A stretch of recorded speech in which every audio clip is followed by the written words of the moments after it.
are signs that showing that they are lack of confidence. Hi, I'm Alice Leong back here to share with you on today's topic, which is confidence.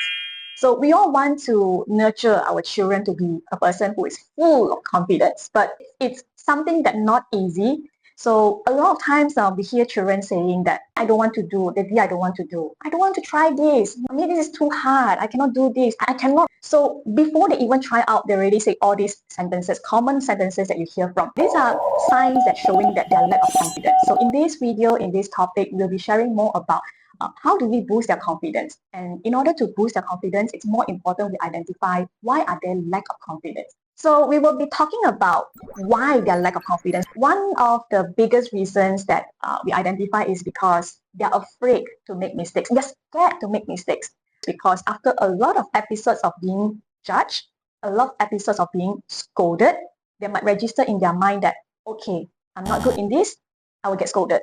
For example, if they hold a water bottle and they pour the water from the bottle, maybe our first instinct is, hey, I cannot understand why you holding the water also, you will pour out. So these are the things that register to their mind that if I make mistakes, I might have a response that I'm not so comfortable with. So point number two, another reasons probably why their lack of confidence is because their lack of exposure. This is interesting. I'm not saying that you need to give them the actual exposure to be confident about something.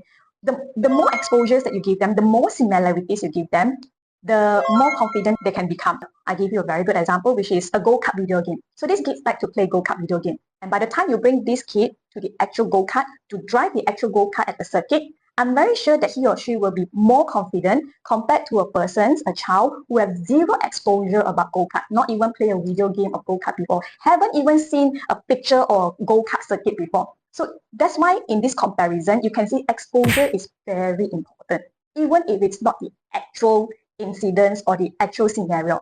A slight similarities will make it different. That make the difference when it comes to confidence. That's why the more you expose your children to different or new environments, the better they cope when it comes to confidence. Pointer number three, when it comes to children who are lack of confidence, is slightly more complex because it's about how these children perceive themselves when they see themselves in the mirror. So, for example, children who think themselves, I'm adventurous, I can try everything. They are more willing to take actions, to take challenges.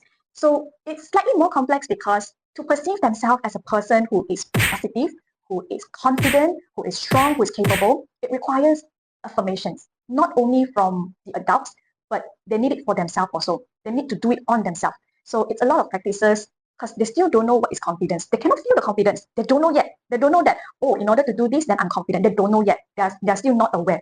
So a lot of times we need to tell them that you're strong, you're capable, until to a point where they believe that I'm strong and I'm capable. Let's talk about something interesting, which is how to boost the confidence in our children, in our students. First thing first, when it comes to mistakes, we are all afraid to make mistakes. But just let's put ourselves into the eye of these children who are still exploring and finding themselves.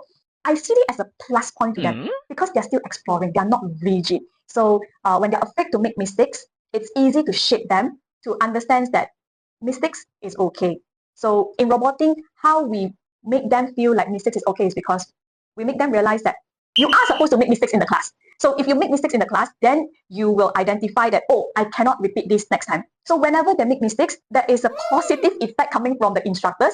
In fact, the instructors will be more happy telling them that, hey, you make a mistake. See, because of you making this mistake, the next time you come to this stage again, you won't do the same mistake. So if you don't make mistakes, you cannot learn. And you make mistakes, you learn, which is good. So we make them feel like mistakes is something that you can celebrate in the class because when you identify it, you won't repeat it. That's the perceptions that we want to give to the children in RoboThink. One of the things that we commonly relate with a low confidence student is because they have very limited exposure.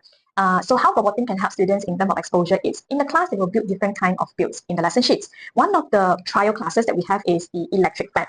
They will learn how to build the electric fan and then they will analyze and they will explore the stability and the structure of the fan, whether it's better to have more cells at the bottom or at the top, which one is more stable, which one is better. And they also learn about the electronic parts. For example, from the battery, which is a power source, it will go to the switch, and then it will go to the motor, and then it will go to the movement. And then we also learn about potential energy to the kinetic energy, things like that. We will relate it into the classroom so that they can have the exposure in the classroom. And as they step up from the classroom, they get to relate to the real life application. So it's very interesting because when you're not exposed to it, you're not aware about it. So a lot of times when students step up from the classroom, they will be more aware about the surrounding and the environment. So when they go back home, then we'll start thinking, hey, I actually have electric fan at home, and then probably they'll have a higher thinking order whereby they will start relate with, this is electric fan. But this fan on the top, then what is that? It's a ceiling fan. So how does it work? Does it work the same? What's the comparison? What's the difference? So these are the things that we want them to explore, to have more exposure, and that more exposure, they're more confident. So you see how important the exposure in the class when it comes to real life application.